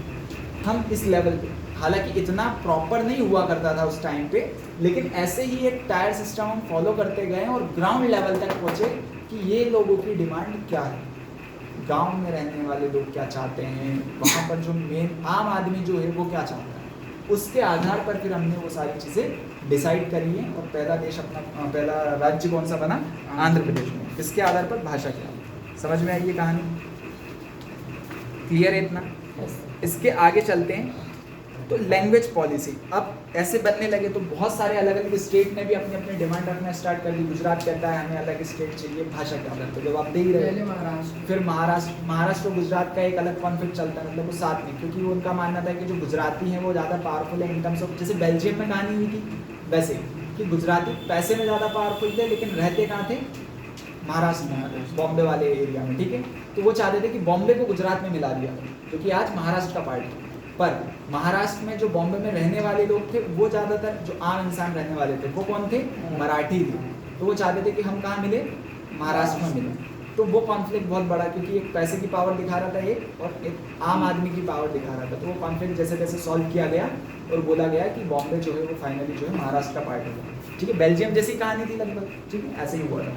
पर ऐसे तमिल बना और तमिलनाडु बना, केरला आंध्र प्रदेश बना, ने भी मांग करी और सबसे पहले आंध्र प्रदेश ने करी थी और सबसे पहले राज्य भी वही बना। तो ऐसे आगे चलते गए तो फिर इनने राज्य तो बना दिया, पर फिर ये बात हुई कि भारत की एक मेन लैंग्वेज कौन सी होगी। जब आप फेडरलिज्म ले जा रहे हो, सबको अपनी अपनी पावर दे रहे हो, तो फिर हमें लैंग्वेज के बेसिस पे भी इंडिपेंडेंस मिलनी चाहिए कि हम अपनी लैंग्वेज के अकॉर्डिंग ही सब कुछ चीज़ें फॉलो करें। हमारे पेपर उसी में होंगे, हमारे मतलब जो भी गवर्नमेंट जो भी प्रेस रिलीज करेगी, अखबार जो भी आएगा, वो सारी चीज़ें हमें आज़ादी होनी चाहिए कि हम अपनी भाषा में उस चीज़ को आगे तक बढ़ा सकें और उसको फॉलो किया जाए। ये फेडरलिज्म कहता है कि separation of power between different organs of the government, ठीक है। तो लैंग्वेज के बेसिस पे भी किया गया। इसमें क्या हुआ कि बहुत सारी लगभग 22 भाषाओं को जो है मान्यता दी गई, इसमें कॉन्स्टिट्यूशन के अंदर इसमें दी गई कॉन्स्टिट्यूशन। अब कोई स्टेट आया, खड़ा हुआ, कहा कि भैया हमारी ये लैंग्वेज है, हम तो सब कुछ इसी में करेंगे, तुम्हें मानना पड़ेगा। तो क्या यूनियन गवर्नमेंट या सेंट्रल गवर्नमेंट मान लेगी? ऐसे नहीं मानती। उसके लिए आपको हमने क्या बताया था, फेडरलिज्म में कॉन्स्टिट्यूशनली गारंटीड। आंख बंद करके देखो, उधर लिखा हुआ दिख रहा है, देखो अभी 5 पॉइंट लिखवाए थे तो 3rd पॉइंट में लिखवाया था ना कॉन्स्टिट्यूशनली गारंटीड। मतलब जो भी चीज़ आप बना रहे हो, जो भी आप अप्रोच लेके आ रहे हो, वो कॉन्स्टिट्यूशनली मान्यता प्राप्त उसको होनी चाहिए। आप आए खड़े हुए, हमारी ये लैंग्वेज आपको माननी पड़ेगी, तो क्या गवर्नमेंट मान लेगी? उसके लिए कॉन्स्टिट्यूशन में आपको प्रॉपर रजिस्टर्ड करना होगा, उसका कानून बनेगा और वो फिर आपको प्रोवाइड की जाएगी कि हाँ आज से ऑफिशियली ये सब कुछ आपकी लैंग्वेज फॉलो हो, ठीक है। इसी तरीके से कॉन्स्टिट्यूशन में कितनी लैंग्वेजेस फॉलो की गई? 20, ठीक है। 22 के नाम आपको याद होने चाहिए, बहुत सारे नाम हैं, आगे चल के देख लेना।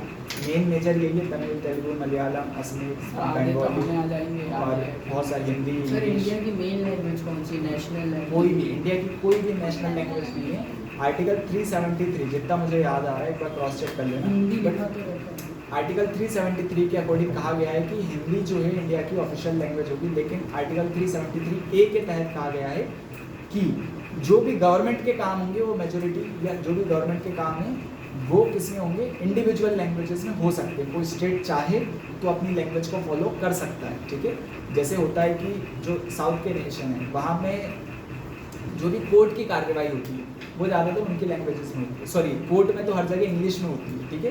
किसी भी स्टेट में चले जाओ, कोर्ट की जो भी लैंग्वेज होती है वो क्या होती है, हमेशा इंग्लिश होती है। आप कोई से भी चले जाओ, वहाँ पे सब इंग्लिश में बात करते हैं। तो इसलिए वो कॉन्फ्लिक्ट हमेशा रहता है। कहीं भी कॉन्स्टिट्यूशन में लिखा नहीं है, जैसे ये लिखा है ना कि इंडिया का राष्ट्रीय खेल हॉकी, ऐसे कहीं भी ये नहीं लिखा कि इंडिया की राष्ट्रीय भाषा हिंदी है, ये कहीं नहीं लिखा, ठीक है।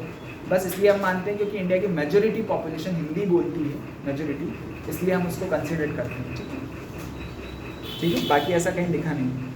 इसके बाद आता है एक और, centre state relation. Centre state relation बहुत देर से मैं आपको समझा रहा हूँ कि सेंटर फंड अलॉट करता है, स्टेट के पास जाता है। सेंटर और स्टेट, सॉरी, 2 स्टेट के बीच में अगर डिस्प्यूट हो जाता है तो कौन सॉल्व करता है? Central government. पहले कोर्ट आता है, फिर उसको एग्जीक्यूट करवाने के लिए सेंट्रल गवर्नमेंट आती है। तीसरी चीज़ मैं बता रहा था आपको कि जो भी सेंट्रल गवर्नमेंट काम करती है वो तो किसी न किसी स्टेट में ही करती है, तो वहाँ पर उन दोनों के बीच में एक प्रॉपर रिलेशन चलता है कि हम ये स्कीम चाह रहे हैं आपके देश में, आपके राज्य में लॉन्च कर दें, तो उसके लिए हमें आपकी सहायता चाहिए पड़ेगी, ये करना पड़ेगा वो। तो वो सारी चीज़ें मिलकर ही क्या होता है, काम होता है और वो सब मिलकर ही आगे देश को बढ़ाते हैं, ठीक है। तो ये हो गया centre state relation. Central state relation में एक और पॉइंट आता है, वो क्या आता है, कोएलिशन गवर्नमेंट। ये समझ लेना, जैसे कि आज रिजल्ट आने वाला है जो कि लगभग आ गया होगा और मुझे लगता है 9 बजे आएगा रात को, पक्का, मेरे को यार आइडिया नहीं। तो जो भी रिजल्ट आएगा तो उसमें ऐसा प्रतीत हो रहा है कि किसी भी एक इंडिविजुअल पार्टी की बहुमत नहीं आ रही है। इंडिविजुअल पार्टी बोल रहा हूँ मैं, ठीक है। तो आपने सुना होगा एक बीजेपी, एक सुना होगा एनडीए।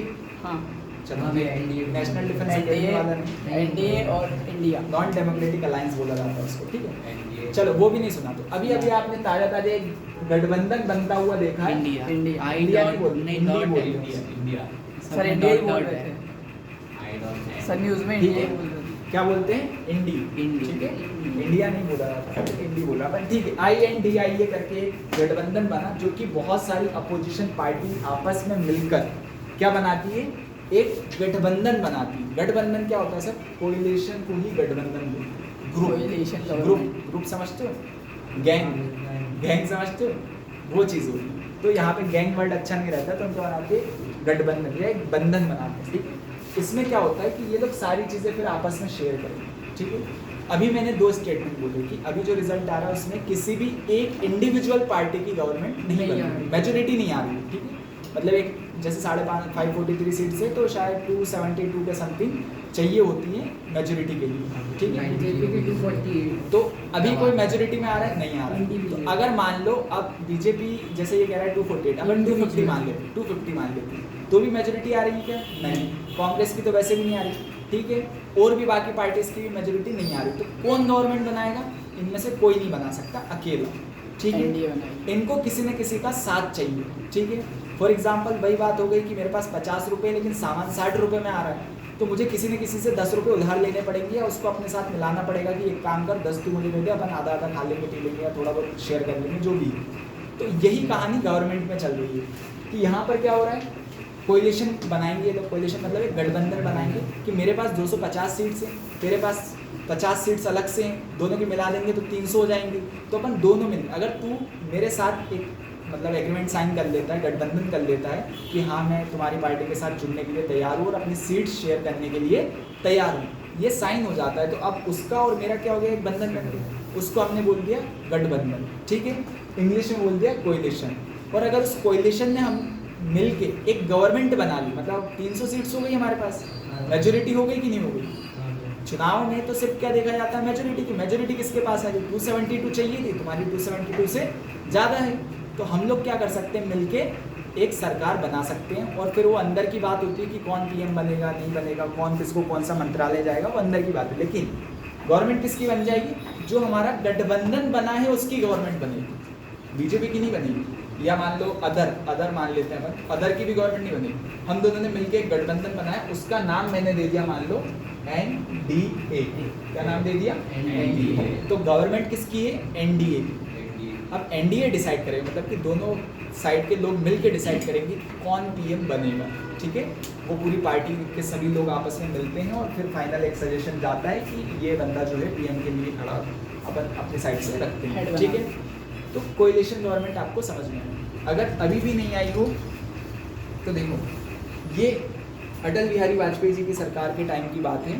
ये अटल बिहारी वाजपेयी जी बैठे हुए हैं, ठीक है। उनकी जो सीट है उस पर जब आप गौर से देखोगे तो क्या हर एक वो जो सोफे का वो होता है ना, उसमें एक चेहरा बना हुआ, इधर एक चेहरा, इधर एक चेहरा है, इधर साइकिल का निशान बना है, इधर बत्ती का निशान है, इधर अलग चेहरा है। ये सब क्या दिखा रहा है, और इनके हाथ में कमल है, तो ये क्या दिखा रहा है, इनके पास मैक्सिमम नंबर है इसलिए ये गद्दी पे बैठे हुए। लेकिन किसके सपोर्ट से बैठे हुए, इन लोगों के सपोर्ट से ना। अगर इनमें से एक भी इधर उधर शिफ्ट हो जाता है तो इनकी कुर्सी गिर जाएगी कि नहीं गिर जाएगी। तो यही दिखा रहा है कि ये सब लोग मिल के क्या बना रहे हैं, सरकार बना रहे हैं। और इसी सरकार को हम क्या बोलते हैं, यहाँ Coalition। मशाल के ऊपर लिखा हुआ कोएलिशन गवर्नमेंट, ठीक है। तो इस तरीके की ये कहानी है। हाँ, मतलब वो बीजेपी की गवर्नमेंट नहीं रही। बीजेपी की नहीं, फिर वो दोनों की मिल के गवर्नमेंट बनी। नंबर ऑफ जो अभी सेंटर स्टेट रिलेशन अपन ने देखा, उसका एक और कार्टून मिला है, ये देख लो। इंदिरा गांधी जी की सरकार के टाइम पे ये जो लाइन में खड़े हैं, ये ऐसा माना जाता है कि ये अलग अलग स्टेट के चीफ मिनिस्टर्स हैं, ठीक है, अलग अलग स्टेट मिनिस्टर्स। ये PM हैं, ये हाथ में कटोरा लेके खड़े हुए हैं और ये यहाँ से कुछ परोस रही है, दे रही है। ये क्या है एक्चुअली? ये पावर्स मांग रहे हैं। क्या मांग रहे हैं? पावर्स, कि हम फेडरल फॉर्म ऑफ गवर्नमेंट का पार्ट है, पर हमें थोड़ा और इंडिपेंडेंट करिए, हमें थोड़ी और पावर्स दीजिए कि हम हर चीज़ के लिए सेंट्रल पे डिपेंडेंट ना रहे। आज के टाइम पे मैंने बोला ना, सबसे ज़्यादा इंडिपेंडेंट स्टेट्स कौन से हैं? अमेरिका वाले। इंडिया के इंडिपेंडेंट है, लेकिन मेजोरिटी डिपेंडेंसी किसके ऊपर है? अभी भी सेंट्रल गवर्नमेंट के ऊपर। कि आपको फाइनल कोई भी चीज़ करनी है, जैसे मेरे को अगर, मेरे स्टेट को अगर कोई लोन भी लेना होता है विदेश के किसी बैंक से, तो मुझे अपनी तरफ से मैंने अप्लाई कर दिया, वो सब ठीक है, लेकिन फाइनल अथॉरिटी किसके पास जाती है? सेंट्रल गवर्नमेंट के पास। वो साइन करती है, तो ही फिर मैं दूसरे बाहर के बैंक से लोन ले सकता हूँ। तो ऐसे बहुत सारे अलग अलग मैटर्स होते हैं तो उन पे। तो ये क्या मांग रहे हैं यहाँ पे? पावर्स। और ये किसको शो कर रहा है? सेंटर और स्टेट के रिलेशन को शो कर रहा है। ठीक है, क्लियर है? ज़्यादा तो नहीं हो रहा है? अलग हो गया। हो गया। एक और चीज आती है लास्ट में, फिर चैप्टर खत्म है। Decentralisation in India. क्या है? डिसेंट्रलाइजेशन। डिसेंट्रलाइजेशन का है विकेंद्रीकरण। क्या बोलते हैं इसको?